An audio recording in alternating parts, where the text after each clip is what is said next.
Well, hello. Hi, Hi, Jen. Cyndera. So nice to have you with us today. And we're doing a few series videos of some of the authors in our nature-based play and expressive therapies book. And we're so honored to have your story stone play model within the book. And so if you would just go ahead and just share a little bit about you. And then also, I know our listeners are probably very curious. What is Story Stone Play and how do we work with this with children and families? And I'm just going to go ahead and let you take it over. Absolutely. So my name is Cyndera Quackenbush, and I was originally born in Joshua Tree, California, and just grew up really connecting with the landscape of the desert with my imagination, just hours and hours of play out in the desert. And I think that really formed a lot of what I do today, working with children. And so Story Stone Play is playing with stone imagery. And the imagery that I work with is actually from a family inheritance. So it's rock that is over 1 billion years old from the Mojave Desert. And what's special about this rock, despite its age, is that the slices of the stone shows naturally occurring imagery. And within that imagery, you can see faces, you can see figures, you can see animals, landscapes, all kinds of things from your imagination interacting with the actual stone. So I like to call this capacity we all have the animistic imagination. And so we can harness that through a process of story stone play. And that's detailed out in this chapter that is coming out in our book. And I would just love to share, if it's okay, some real images that have come from children's imaginations just from looking at stone. Are you ready? I am ready. Yes. Okay. So here's some images. I'm just pulling them up to read them. The man in the moon is spitting out something into a void. And this was the first human. Ooh. I see a tree in a valley all by itself with no other trees nearby. But this is no ordinary tree. This is a wishing tree. I got goosebumps. Yeah. I know. Ooh, you feel so much in that child right there, right? Here's some more. I see an ancient axe glowing. I see a knife and a bull skeleton. I see a kid in a volcano. If it erupts, dad, mom, and the kid will all be toast. But then the helicopter came. Neatly slithering is a snake on top of the purple. Ooh. And there is a mystical forest. And this is a sunset with a sky that is very colorful. And I'll leave you with this last one. The child writes, the stone lies here. The stone lies where all the birds chirp and it rains all day. It lies here as it floods and droughts. Yet this stone is small, small, small.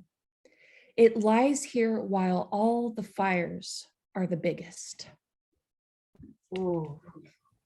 Amazing, powerful imagery just from looking at these stones that these children have. Absolutely. And it blows my mind. I love doing this work because if you can see things like that in something as inanimate, seemingly dead as stone, the whole world can feasibly come alive. And not only do you have that care for nature, but it's an innate feeling of intimacy that is built between the child and nature. So I'm so excited to bring this work to classrooms and to kids individually, because it can spark that interest and that creativity, that imagination, even if they're having a hard time going outside for whatever reason. And there's lots of reasons that it's hard for kids to get outside sometimes, but I'm hoping that this process can spark that desire and relationship even before they go outside. Oh, beautiful. Well, I'm really, I mean, just listening to you and just, I am so inspired by your work.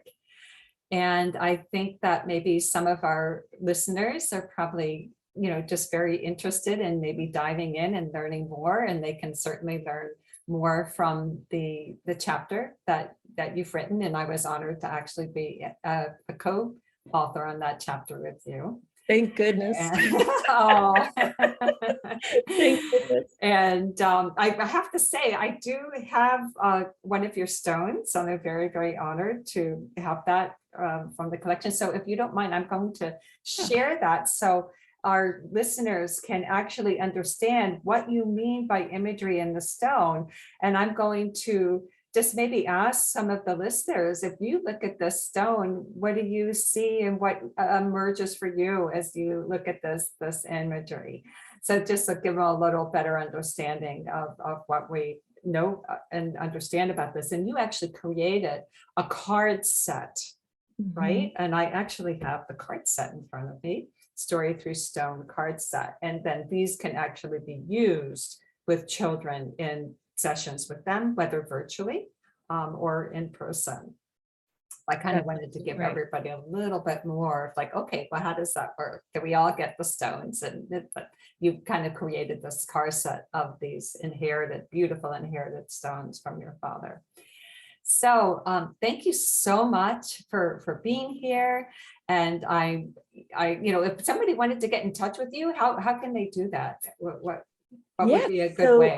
A great way to come see me on the virtual plane is to go to my website, storythroughstone.org, and through is spelled THROUGH. So storythroughstone.org. So my contact information and more information about the stones and where to purchase the cards are on there as well. And I'm also story.through.stone on the Instagram. So if you want to check out some of the imaginative work happening there, you can do that too. Okay. And also, if you want to learn about it through the therapeutic process that Cyndera offers, that's process is listed and outlined within her chapter within the book.